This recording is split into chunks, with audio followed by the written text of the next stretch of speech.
One smart fellow, he felt smart. Two smart fellows, they felt smart.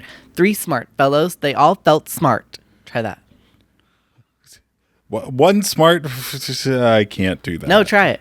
One smart fellow, he felt smart. Two smart fellows, they felt smart. Three fart smellers. One smart fellow, he felt smart. Two smart fellows, they felt smart. Three smart fellows, they all felt smart. One smart fellow, he felt smart. Two smart fellows, they felt smart. Three...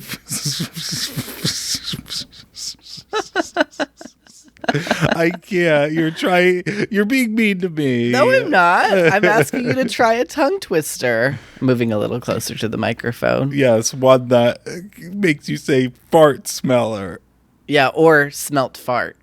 I like that. Okay. All systems are a go. Talking database activated. Begin in 3, 2, 1. Let's talk about that. Let's talk about that. Let's talk about that. Let's talk about that. Let's talk about what? Let's talk about who? Let's talk about me. Let's talk about you. Let's talk about that. Girl, I cannot believe we are talking about that. Wait, what are we talking about? Let's talk about that. Hello, I'm Jacob Bellotti, joined, as always, by my most wonderful, most gorgeous, most incredibly talented, most extraordinarily sexy, can I say that? You can co-host, say whatever you want to say. Larry Saperstein, hello. Hi. I love that I'm gorgeous and sexy today. Well, you know. You got me feeling gorgeous and sexy, my dear. Well, just a little something to get you going for this podcast, because welcome to Let's Talk About That. I mean, that was a good one. That was pretty good. That was pretty good. Thank you. You know, I actually needed the compliments. I was feeling a little low energy, but I'm happy to be here. Why were you feeling low energy, my dear? I guess I was just tired. Well, there we have it, folks. That's a breaking news here. He is low energy because he felt tired. Well, you know what? Let's talk about us. Okay. Well, this week has been a little bit of an emotional turmoil for me. I have been kind of going through it a little bit, which is why I was really looking forward to being here today and recording. I know. Do you want to talk about your emotional turmoil a little bit? There's just a lot to unpack there. I mean, I had some issues going on with things I was working on and things going on with family, and I just really was struggling to make it through the week, but here we are. We made it to the weekend, and next week is going to be even better. I know it will be. But you had a big show this week. Yeah, I did have a show this week. Yeah. It was really fun. It was great. You came, you brought me these flowers. I did, and I want the world to know that I am a wonderful boyfriend. Yeah, you are. I've gotten you flowers on occasion. Yeah, once. Okay. That's not fair. I'll get you flowers again. Okay, But you also don't have a place in your apartment to display the flowers. That is not true. Do you have a vase?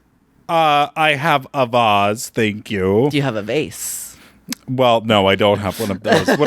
What I do have is a stout beer cup that functions as a vase. And you wonder why I don't get you flowers. Well, you know what? You have no place to put them. You could gift me a vase with the flowers. That is something you could do. Maybe one day. Yeah, but tell me more about your show. It was great. It was kind of my first time directing a group of people in this way. It was with my comedy group. Yeah.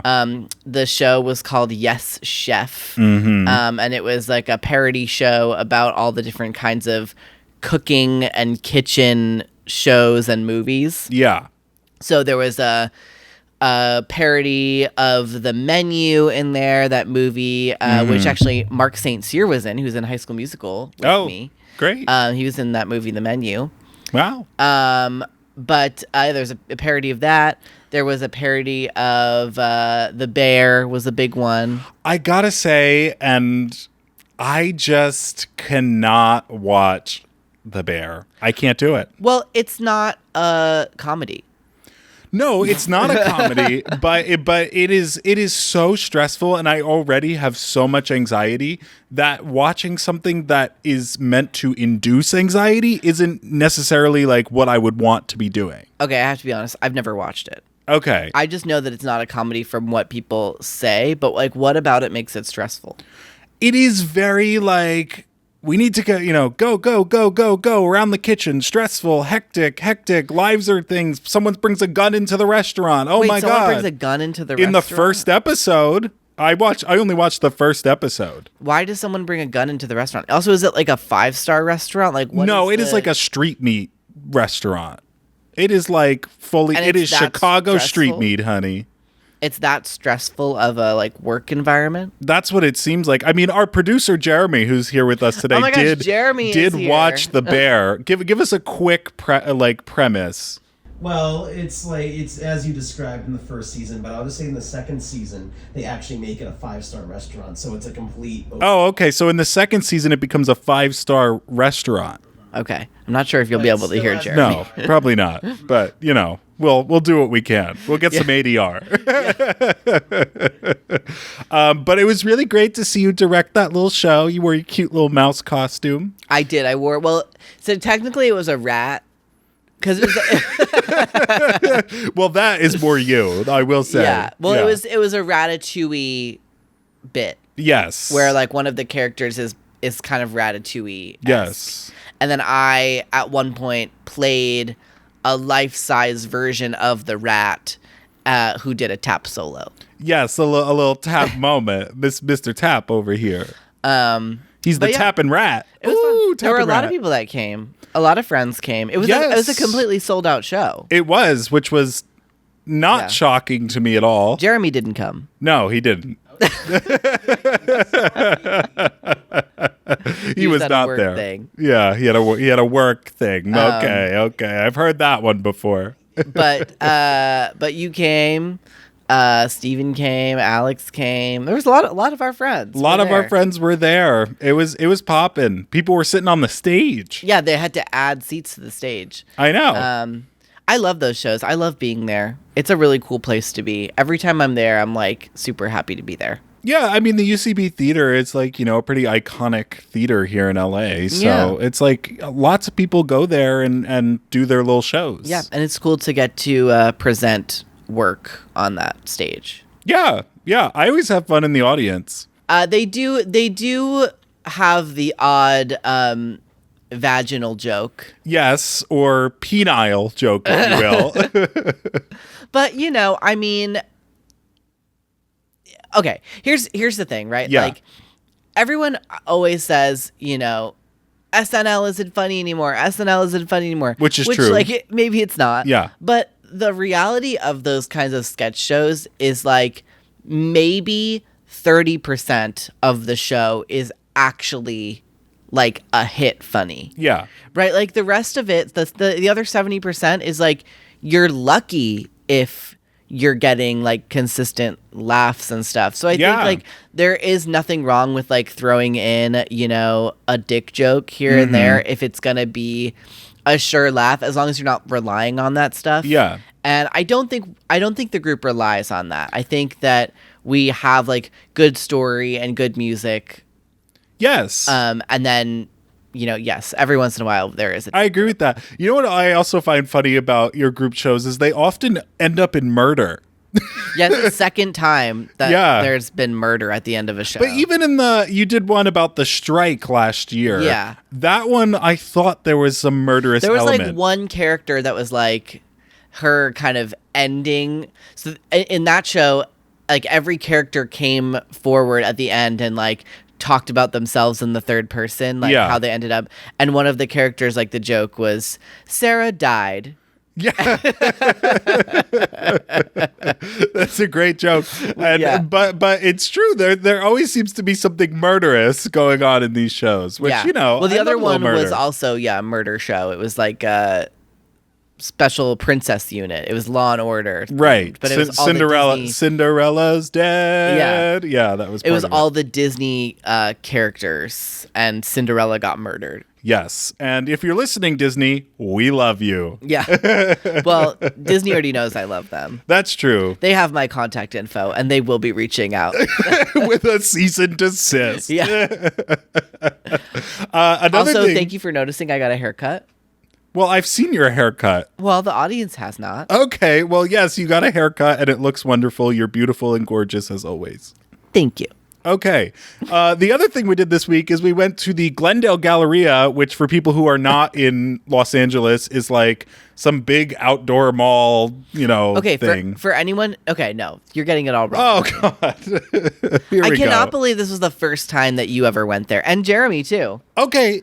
In fairness, why would I be at the Glendale Galleria? Because it's a major Los Angeles watering hole. I know, but I live in the Bel Air Hills. There's no reason for me to Jacob. be at the Glendale Galleria. Have you gone to the Century City Mall in Beverly Hills? Of course I have. I've had dinner there on top of that restaurant.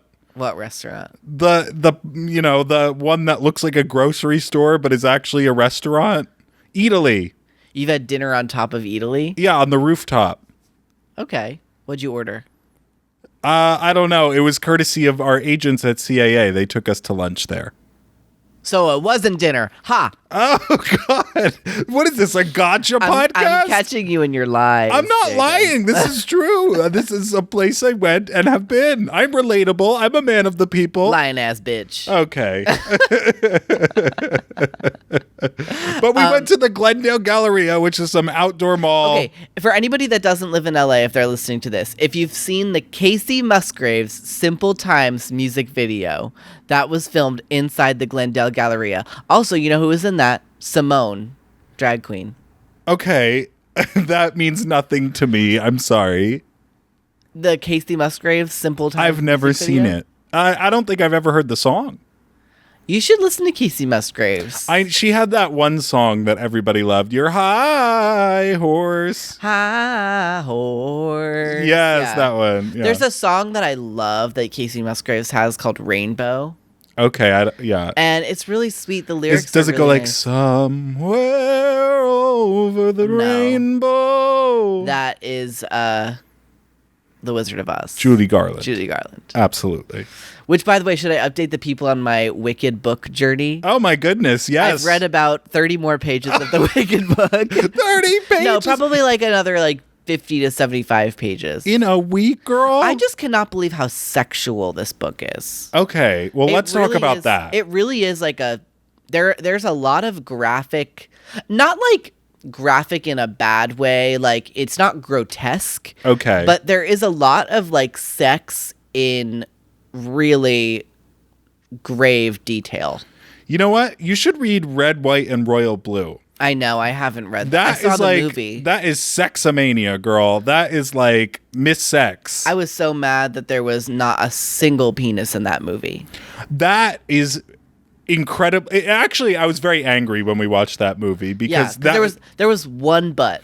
That Yes. whole movie, and there was one butt. it was a horrible adaptation of the book, which is, first of all, they cut key characters beyond. Yeah, you've read the book. Go more Sure, into it. Talk about because it. now it's in my head and I'm mad about it, Yeah. so I have to talk about Yeah, it. you have to. There are key characters that are cut out of it. So originally in the book, there are 4 main characters, right? There's Prince Henry, there's Alex, Okay. there's Alex's friend Nora, and then there's his sister, Alex's sister June. Okay. June did not exist in the movie. But they had Nora. They did, and She was kind of like both characters together, right? yeah, but she did nothing in the movie. Oh, okay. She did absolutely what did she nothing. do in the book? A lot. A lot. We have this joke about you do this great Lois Griffin impression. Yeah, Peter. Well, you do a good Peter. Hey, Lois. Peter. No, I did the best one I do is Joe. I do Joe. Oh. Hey, Peter.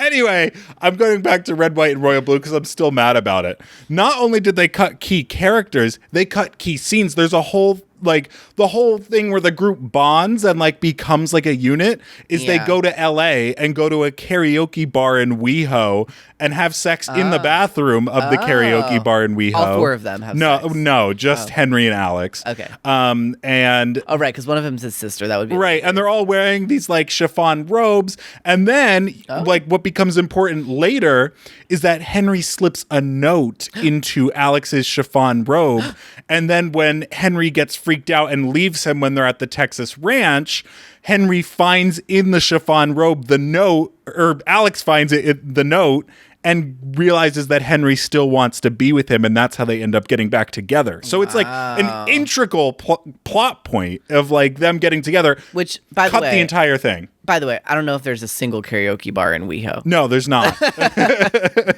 There's one in is it Century City or is it Koreatown? No, the one we went to in Century City.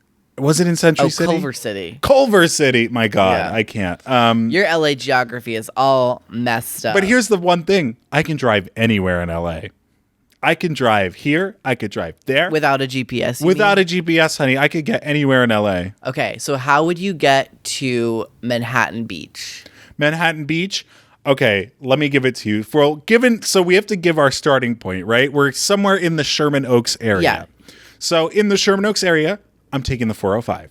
I'm taking that shit right down to the 10. What am I doing at the 10? But you have to get on the 101 to get to the 405. Okay, yes, I'm getting on the 101 to get to the 405. How else would I get to the 405? I'm taking that 405 you right could take down. Ventura to the 405. Wait, here's the twist. I'm getting on the 10. I'm taking the 10 right down to Santa Monica. And what am I doing at Santa Monica? I'm getting on the PCH, honey. I am taking that PCH, the Pacific Coast Highway, PCH to Manhattan right Beach. down to Manhattan Beach, honey. And that's how I'm getting to Manhattan Beach.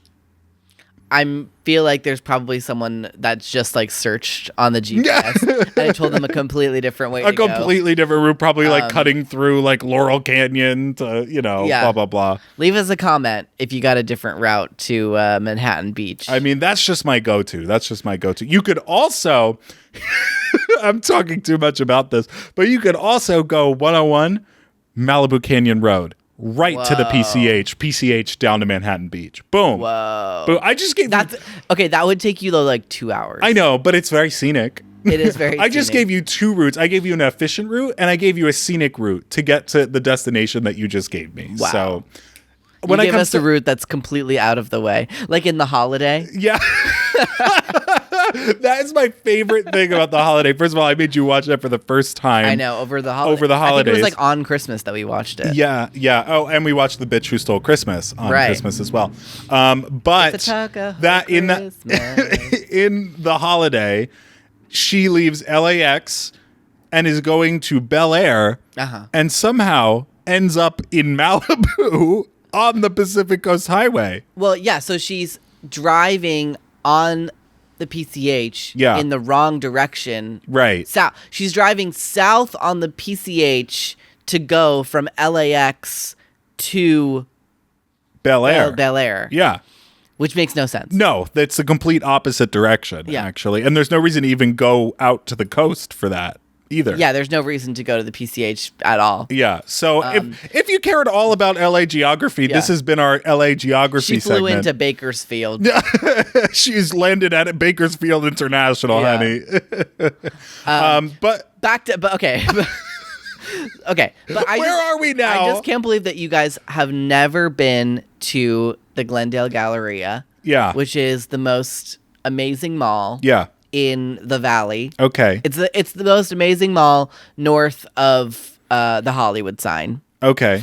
Well, and then so there's the Galleria and then there's the Americana. Okay. Okay, and those are 2 separate things. See, they seem the same to me. They kind of are the same. Like you cross the street. Yeah. And then you're in the other one. Yeah. 2 Apple stores. 2 Apple stores. Okay, there's an Apple store in the Galleria. That is a distinguisher of different malls if there's multiple Apple stores. Well, and the Apple store, it's weird because they're in the same vicinity, but one is clearly better than the other.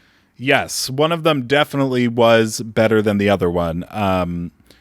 And it was the one at the Americana. Yeah, the outdoor mall. Which the woman that tried to help us there. Okay, so I'm in the market for a new MacBook Pro. Yeah. I'm in the market for a new computer. MacBook, Apple, if you're listening, we love you. Apple, we love you.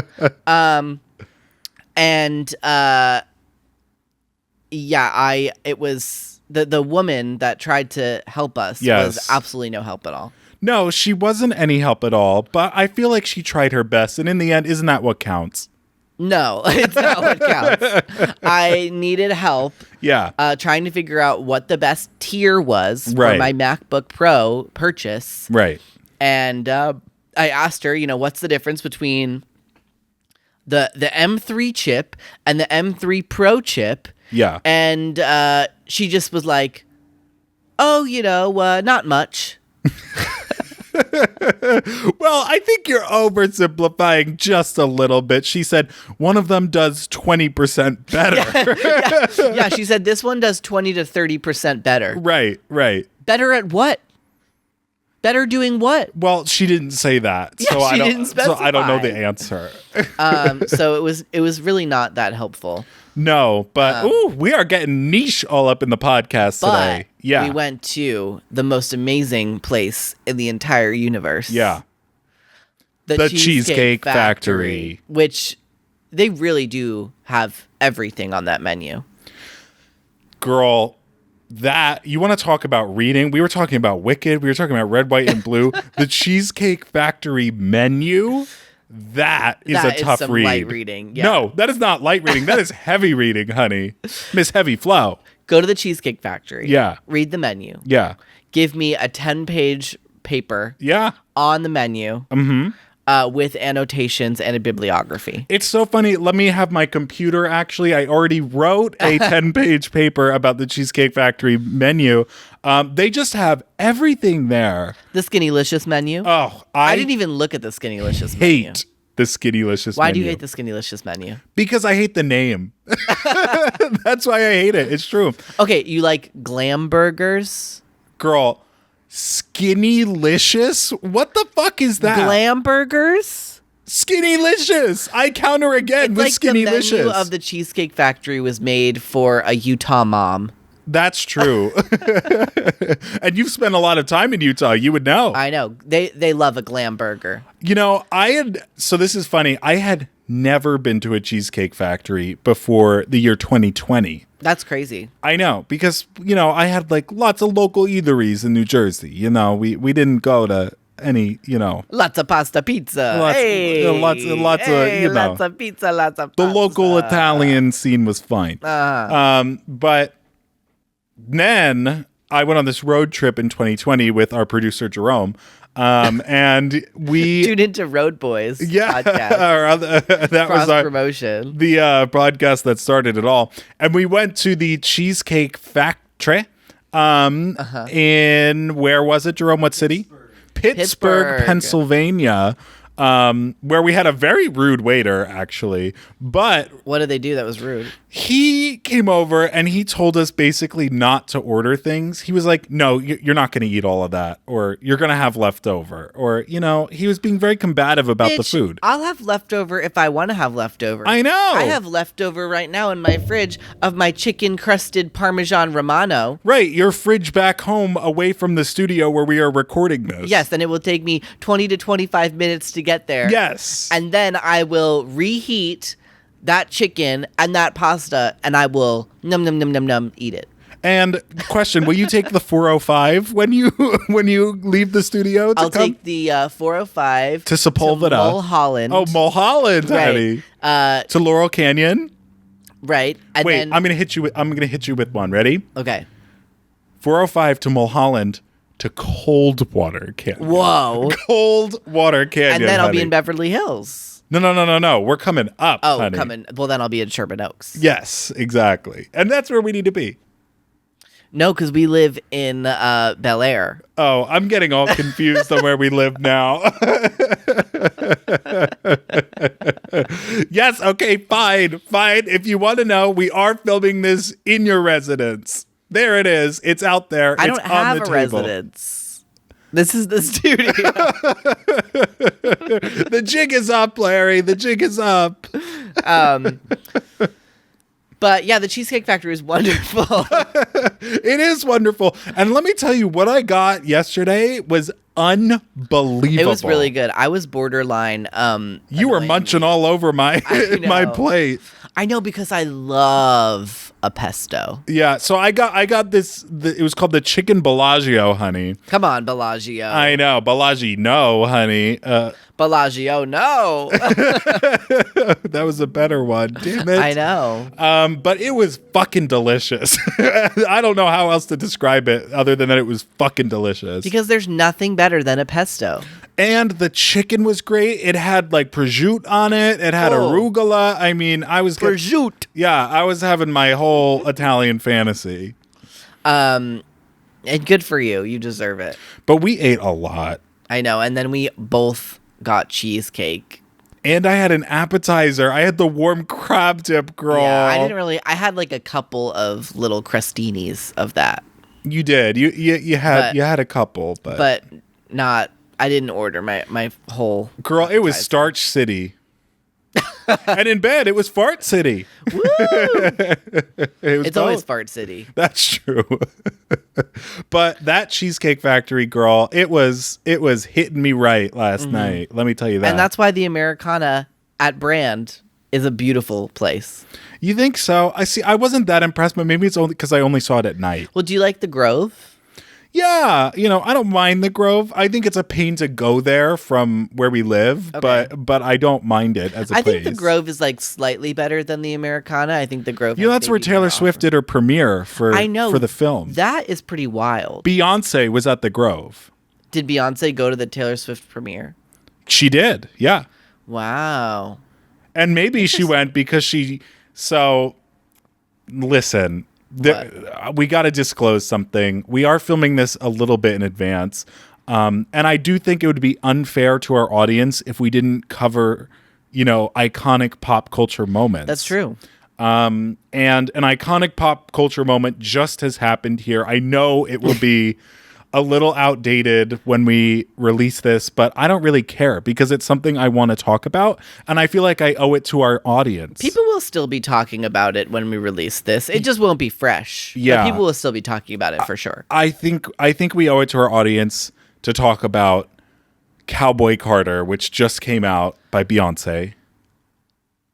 I just want to say real quick. Yeah. Before we get super into it. Yeah. This ain't Texas. Yeah. Ain't no hold'em. That is so true. So lay your cards down. Down, down, down. Now, I did actually park my Lexus on the way here and throw them keys up. So there you go. And I don't care if I can't sit next to you. I don't know. If I don't know. Maybe I've lost the lyrics now. Nope, you're lost in the lyrics, but it's okay. Come pour some sugar on me, honey. Doo. All right, we will get sued by Beyonce. If there's one person we're going to get sued by. Airstrikes right now. They've already figured it out. There's a helicopter circling overhead. If there's one person we will get sued by, it's Beyonce. So no singing during this segment. And Taylor Swift. I don't really care though. I feel like her legal team is fierce, honey. Probably, but I just personally know people who have worked with Beyonce, and let me tell you, that NDA is something else. Of course, it needs to be. That NDA is poppin'. It is off the charts. It has you locked up. They actually sew your mouth shut when you sign that NDA for Beyonce. But let's go through the album because I wanna talk about it. Okay, so we start with American Requiem. I can just do this off the top of my head. You know the track list off the top of your head? Honey, for the record, this came out yesterday. Yeah. Because I was wondering if we needed Jerome to give us the track list. Our producer, Jerome, here in the studio. I loved the beginning. I loved the first song. I thought it was a brilliant intro into what we're going to get, especially because when you listen to the rest of the album, it kind of sets a tone that it's between country and other genres. I feel like this is a really interesting trend that we've been seeing recently and by recently I mean the last 5 years or so. Yeah. With the pop girlies. So not recently at all. Well, like recently in like the modern post-COVID like streaming era. Okay. Excuse you. COVID was 4 years ago. Don't come for me unless I send for you. Oh my God. Not you quoting the Real Housewives on the pod. I can't believe this. But I feel like we've been seeing this trend of really strong opening tracks, like almost opening tracks that read more like overtures to the album. Olivia is someone who's really great at that, not to like, you know, bring Miss Rodrigo into every episode, but I feel like both of her albums so far, the opening tracks have been great, like overtures, and I feel like Beyonce did that really well with this new album, Cowboy Carter. Yes, it was. So it's not called Renaissance Part 2? Well, it's part 2 of the Renaissance saga. So it's a 3-part. But the album itself is called Cowboy Carter Part 2. Cowboy Carter. I can see your little brain computing. Yeah, their steam is going to come out of my ears. Cowboy Carter, but it's only part 1 of Cowboy Carter. No, but it's part 2 of Renaissance. Right, Renaissance Part 2. Cowboy Carter. Right. So in the overture and in other songs throughout the album, like in even the Act 1 finale, what's the Act she'll 1 say finale? Part 2. Is it not Texas Hold'em? I guess so. I feel like Texas Hold'em is a little early.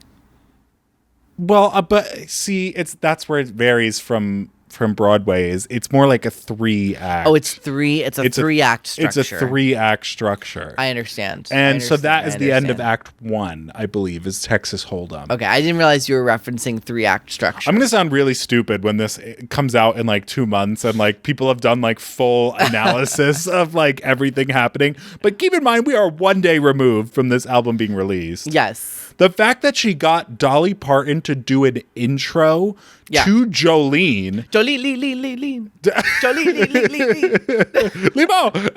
She got her to do an intro to Jolene and then got her blessing to change the words to Jolene. When she said, I had to have this talk with you because I don't want to have to act a fool. Or something. It's like something like that. I mean. I cackled. I thought that was amazing. You were gooped gagged. I was gooped gagged and plucked. Yeah. Plucked and chucked. Yeah. Ooh, you really were, girl. Yeah. But that is so iconic to me. Yeah. That she got Dolly. Who can do that? Who can do that besides Beyonce? Probably Taylor Swift. No, Taylor Swift could never. Taylor wouldn't, though. She wouldn't because she'd have to dance. She's not doing collabs. Can I? Oh, I'm gonna get in trouble. The Swiftie army is. I'm gonna get in trouble, honey. I'm gonna get in trouble. But Taylor Swift doesn't do collabs. That is true. I mean, I think Beyonce did really smart collabs. No, Taylor Swift did a collab with Kendrick Lamar. When? With the Bad Blood song. Now we got bad blood. That one. Kendrick Lamar is on that song? Yes, he's on that song. Right, Jerome? What does he do on that song? He raps. There's a rap verse on that song? Yes, on the Bad Blood. Absolutely, there is. No. And I know that because I went to, in Madison Square Garden a year ago, a concert that had Kendrick Lamar in it. Uh-huh. And he did Bad Blood by Taylor Swift and rapped his verse. But Taylor Swift wasn't there. She was not there. So he did a track. He did a track. But then what did he do during like the rest of the song? That's like the Taylor Swift part. Well, he cut most of that. Oh, okay. And he did the, so he just like did his verse. Yeah. Tell your LL Cool J story. Because we just saw a commercial with LL Cool J. Okay, so I was just going to connect the dots here. So because I talked about Kendrick Lamar, a rapper, we now have to talk about LL Cool J? Well, but it's fresh in my brain because just before there was a commercial that came on while Jerome was watching sports that had LL Cool J in it. Okay. It was a beer commercial. Okay, picture it. New York City. Yeah. 2008. 2008, okay. Young Jacob Bellotti is at the Macy's Thanksgiving Day Parade. Uh-huh. It is November. He is standing there on the side, cheering wildly. Mm-hmm. And he's standing in a section that doesn't have that many people in it. So it's not like in front of the Macy's, which is like what they show on the TV broadcast. Right. It's like a little, down the street a bit, you know, where like the regular people stand. Okay. And young Jacob Bellotti is screaming out. And he's like, "Wow, yay!" And then rapper LL Cool J comes by on a float. Uh-huh. And Lil Jacob is going, "Yay!" And LL Cool J looks right at Lil Jacob. He points at Lil Jacob and he goes, "That's what's up." LL Cool J. I keep saying LA. Yeah. LL Cool J. Yeah. If you'd like to come on the pod. We'd love to have you to talk about that Macy's Thanksgiving Day Parade moment. I feel like it would be a riveting story to bring up again. Because I have not met him since that moment. I hate to break it to you, but you didn't meet him during that moment. No, I didn't. That's true. I actually never met him. But he did point at me and say, "That's what's up." That's incredible. Life-changing. Yeah. That maybe unlocked my more masculine side as a child, which we already talked about how my feminine side was unlocked. But right. that unlocked my masculine side. And speaking of masculinity. No, wait. No, I still want to talk about Beyonce. Oh, okay. Don't rush the subject. Sorry. I really like that song, Bodyguard. Yes, that one was excellent, I thought. Completely new sound for her. I just love that Beyonce's doing like a groove song that I can really like. Oh, honey, honey. Girl, did you listen to Renaissance? Did you listen to part 1? Yeah. She didn't. She did not listen to it. Are there songs like that on Renaissance part 1? My God. Of course there's grooves. There's so many groove songs. Cuff It. How does it go? Cuff It? Yeah, how does it go? I'm not going to sing Beyonce on this podcast. I'm sorry. Just like give us a little flavor. Cuff It. Jacob. I can't. It goes. Dun, dun, dun, dun, dun, dun. Well, but that's like okay, but that's more like a hip hop groove. No, this is why you need to listen to Renaissance, girl. I can't help you here. There's nothing I can say that's going to help you here. I'm sorry, but Bodyguard does have a very distinct sound. It is a new sound for Beyonce. I like that it's like a rock and roll groove. Yes, yeah, it is more, which is that. different for her. Yes, but you would love Cuff It, which was too. my point. I'm sure I would love Cuff It. What did you just call me? Cuff It. Oh. So that was great. And then she did a song with Dolly at the end. Yeah. So, I mean, it really was full circle. I like the one with Miley too. Yes, there was the one with Miley. We both enjoyed that. What was that one. funny tweet that you saw about Post Malone? Oh my God. It's the Post Malone song. She made it sound like it's like she made him shower before he recorded the vocals. And I totally related to that. Yeah, it sounded like he was clean shaven. Yeah, it sounded like he had just done an 8-step moisturizing skincare routine. He had powdered. He put on deodorant. Yeah. He, maybe put on some nut rub. Ooh, nut rub. And he was fully fresh and clean. We probably will get sponsorship from Manscaped. Oh, honey. Manscaped. Let me tell you about Manscaped. I love the nut rub. I use it every day. Manscaped, we love you. This is going to be a recurring thing until somebody sponsors us. I know. My God, please. And he sounded like he had brushed his teeth. Yeah, you could smell good breath coming through the audio waves. Exactly. And let me tell you, I didn't even recognize his voice at first. Yeah, he sounded really different. Yeah, which I enjoyed a lot. But I lived for Mr. Post. Did you? Are you someone who lives for Post Malone?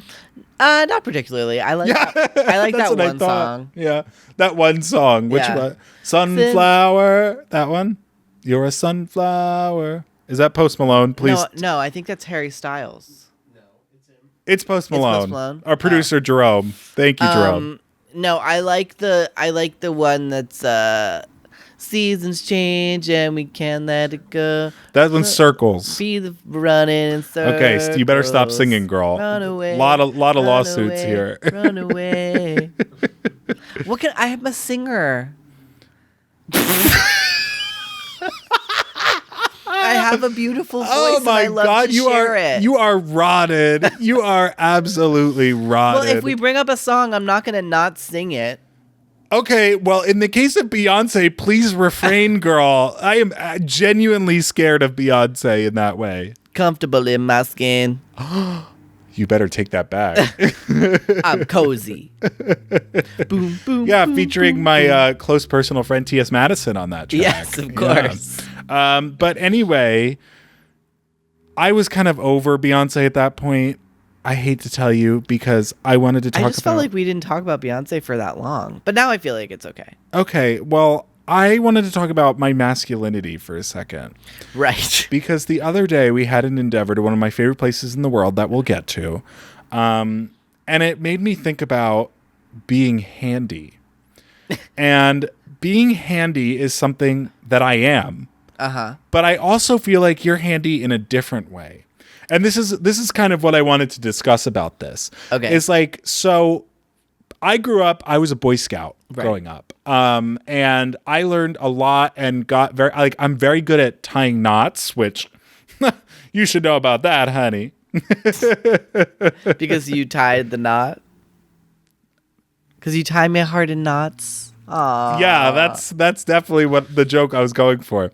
But I'm like good at cutting wood. I am good at like crafting things. I am very good at that type of stuff. I've never seen you cut a single piece of wood. Well, girl, you haven't seen me work my circular saw, honey. Do you have a circular saw? No. Do you want a circular saw? I would love a circular saw. I just don't really have a place to use it. And I would need my A stands and everything. So yeah, what would you build? Like boxes and stools and things like that. You want to build me a stool? I could build you a stool. That would be nice. Yeah. You could rent a circular saw. Yeah, but like my point is that I can do that. That Okay. is, I know about like varnishing wood. I know like all that shit. Like I can do all of that. You are very handy in the technical way. Okay. Because you had that lighting design degree. Uh-huh. And But everyone always thinks that I'm super technical, and I'm not super technical. I just know how to use like pretty standard technology. girl, I have seen you whip out some technology. You showed me that lighting design one. Well, yeah, that's specialized, I would say. Oh my God. Okay, so I feel like I have to explain. So in lighting design, when Yeah. you are designing a show, Yeah. you have to create what's called a light plot. Okay? And so that is like this drawing. You this can plot my technical light. drawing. You don't have to ask me twice. Plot this, honey. Oh. So it's like a technical drawing that has, it's like an overhead view of the stage, right? So it's like you're looking bird's eye view. Yeah. And it's like a flat drawing that shows you where all the lights go, but it also has a lot of other information, like how far apart they are, and information on, so a lot of lights have computers in them, and they need to be told what is called the address, like what address the light is on, so that the lighting board can make sure that it's controlling the proper light, because the lighting board controls up to hundreds of lights, and it needs to know exactly which light is which and all that. And so you put all that information on the drawing, but it also has to look pretty. And so a lot of my time in college was spent learning how to do that. But the thing is, I hated doing that. I did not love making light plots. But isn't that the whole point of the degree? Well, but there's also the point of like being in tech and deciding the design stuff. I mean, I would say that most lighting designers, once you get to a certain level, like they're not really making their own light plots. They're sort of deciding what it needs to be and then sending it off to somebody else to make the plot. I would love that. I'd love to be red light over here, blue light here, please. Put a spotlight on one. Spotlight on one. I would love that. It's not really like that, but Oh, okay. I think it's more specific. Like you'd be like, if I was the lighting designer and I was in tech, I'd be like, okay, give me, channel 45 at like 50%. Yeah, you know lost what I our mean? entire audience right there, honey. That is really unfair. There's probably some people that really love technical theater listening to this podcast, and I hope that I've made them feel like they have a safe place. You are heard if you are in technical theater here, honey. By me only, because Jacob does not support you. Excuse what? That was so aggressive. You just insulted them. I did not insult them. I said that you lost the audience. I was actually insulting you. Uh-huh. I was not insulting. I love theater tech people. I'm trying to think if there's any sponsorship we could get out of that. If there's someone we could say we love. Rose Brand, we love you. Yes. Rose Brand is not doing absolutely. any sponsorship. But I think it's interesting that like we both have different like uses when it comes to being handy. Mm-hmm. Like I can like fix things pretty well. Like, you know, if something breaks, I can repair it. That's usually what fixing is. Right. That is the general definition of fixing. But I also feel, but like, I mean like physical things. Uh-huh. Like if your table that is sitting in this lovely studio, in this warehouse that we're in Van Nuys, the one right in front of us on our set, if this like collapsed right here, I could repair that shit so quickly. That's amazing. I could get it completely back on track. I could get it I looking. should have asked you to build it, because I sat here building it and I don't recall any offer to help me. Well, I was probably playing Wizards 101, you know? We should play Wizard 101 together. I love Wizard 101. We had an idea that we were going to do that over the holiday break, and then we didn't. Well, you're very into Roller Coaster Tycoon, which I think is very endearing, and I also actually really enjoy watching you play it. Yeah, I play the original, like 1998 Roller Coaster Tycoon. I do love watching you play it. But is that weird? I don't know. Okay. I watch you play Smash Brothers all the time. That's true, but you also play with me. Yeah, but I'm not that good at it. No, but that's one of the things I enjoy about it. Right, because when you play with Jerome and he's better than me, you get angry. I don't get angry. You were about to say better than you is what you were about to say. No, I wasn't. Yes, you he's were. better than me. Yes, he is better than you. You've still beaten him a lot, but he's more of a formidable challenger, right? He is a formidable challenge. He absolutely is. But you get a little pouty. Whereas you're like if he's like a monsoon, you're kind of more like a drizzle. A drizzle? If he's a monsoon, I'm a drizzle. I'm not even a thunderstorm. You're a light rain. I'll give you a light rain, like a Sunday afternoon shower. Jacob, what? I think I'm a thunderstorm. I'm at least a thunderstorm. If he's a monsoon, what are you then? If he's a monsoon, I'm a Michaels. Jacob. I'm sorry, that was too. You're niche. a Davenport. That was too niche. It was a drag queen joke. I'm a Paige Brooks. Yeah. Okay, if he's a monsoon, I'm a Paige Brooks. But no, if he's a monsoon, I am a Category 5 hurricane, bomb, cyclone, tsunami muse. That is what I am. No, you're not. You can't even beat the level 4 CPUs. Now, see, this is where you need to be careful and not call me out on the podcast. This is where you need to check yourself before you wreck yourself. Honey. I wonder if there's like a way to do a class on Smash Bros. And see like how much better you can get from a class.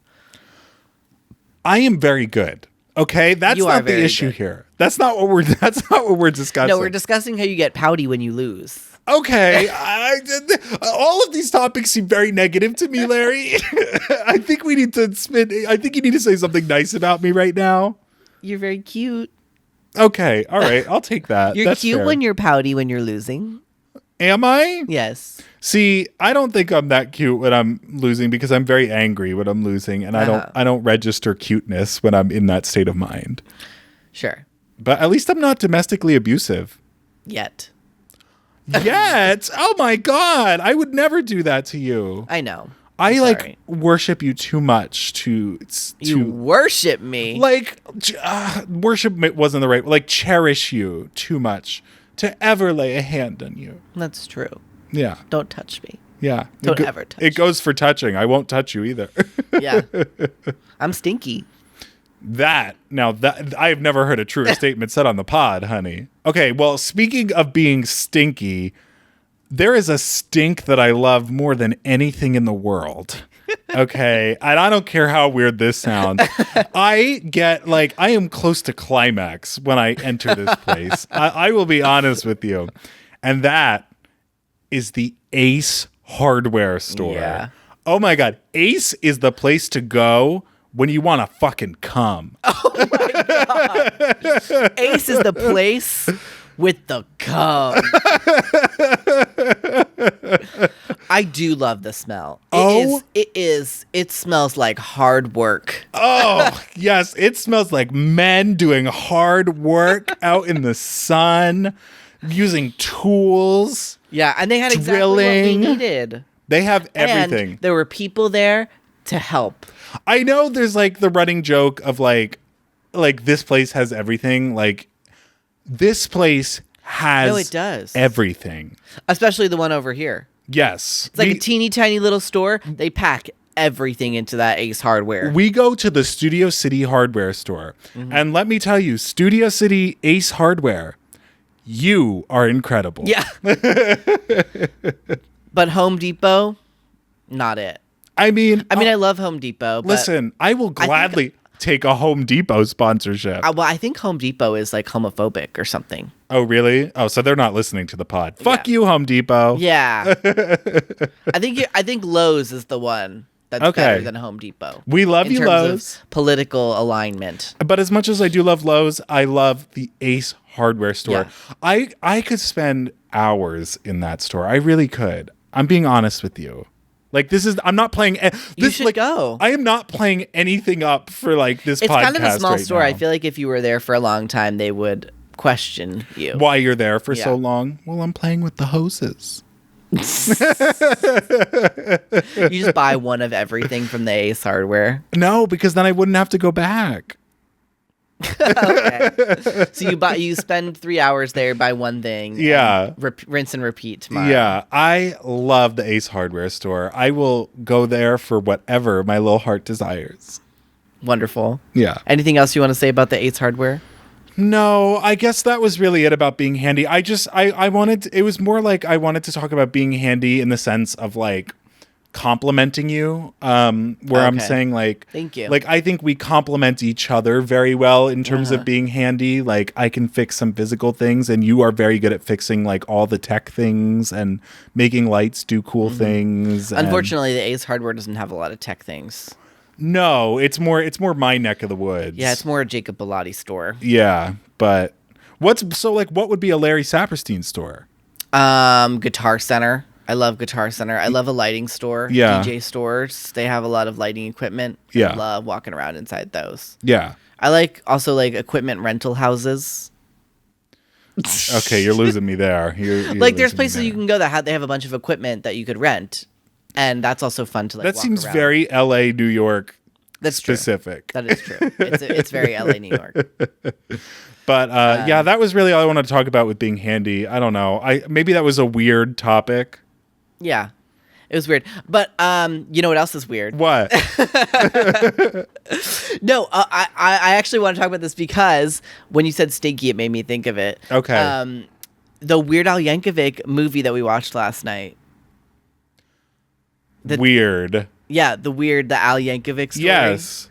I couldn't believe you didn't see it when it came out because I would have When pegged did it come out? How old of a movie is it? 2022.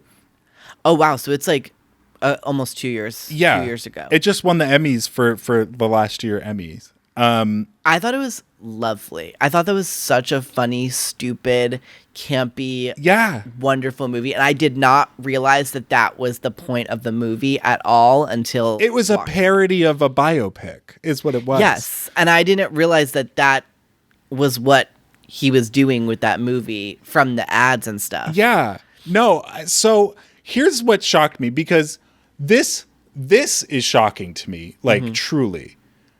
You not being a Weird Al Yankovic guy was unbelievable I'm not to me. not a Weird No, Al I understand Yankovic that, but the guy. fact that you didn't love Weird Al Yankovic, like that wasn't like a big part of your childhood, was shocking to No, me. not a big part of my childhood. Just knowing who you are now. I know. I used to make these song parodies that are basically Weird Al Yankovic Yes. song parodies. Oh my but God. wasn't really, I wish you would make those public videos. Some of them are public. I'm going to use this pod to say that. I wish these were public Some videos. of them are public, and the ones that are public are the ones that I'm comfortable with being public. That's fair. That's fair.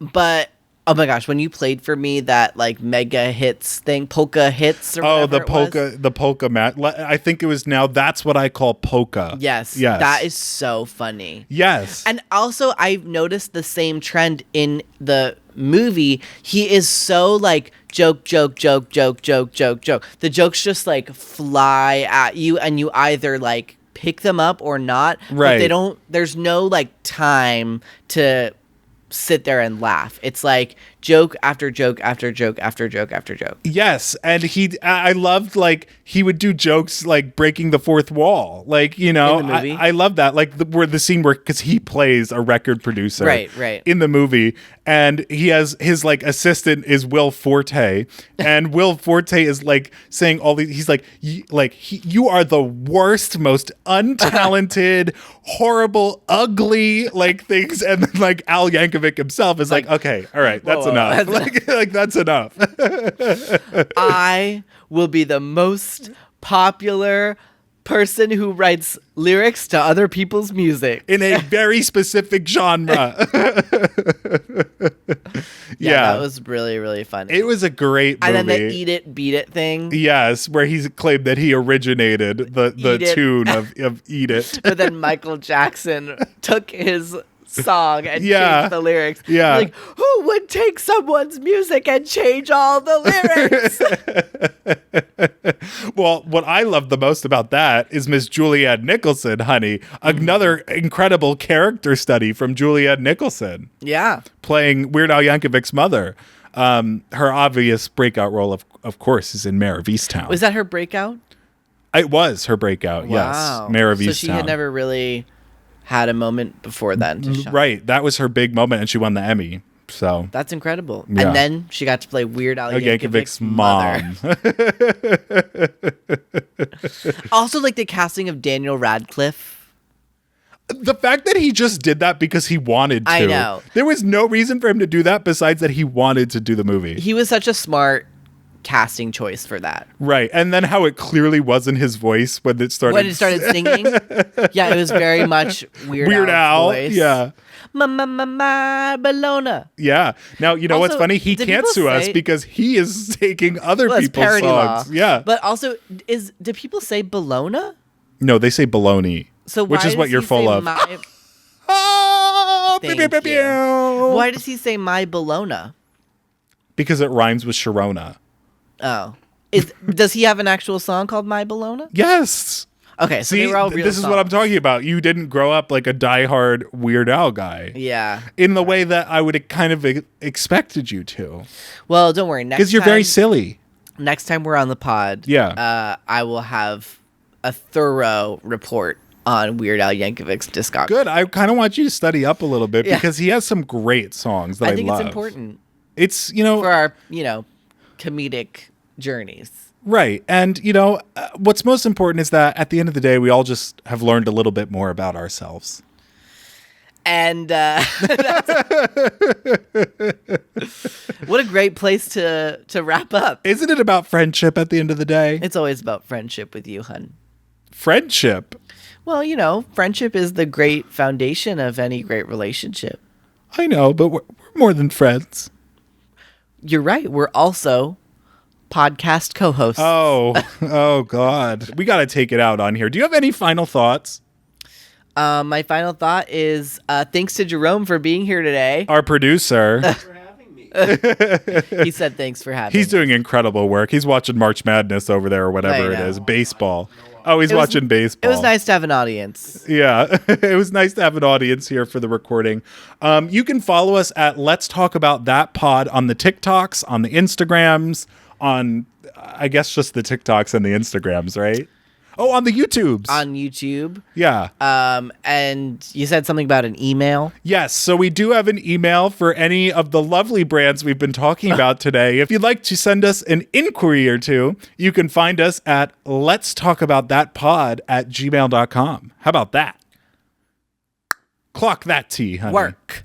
I'm Jacob Bellotti. I'm Larry Saperstein. And we'll see you next week on Let's Talk About That.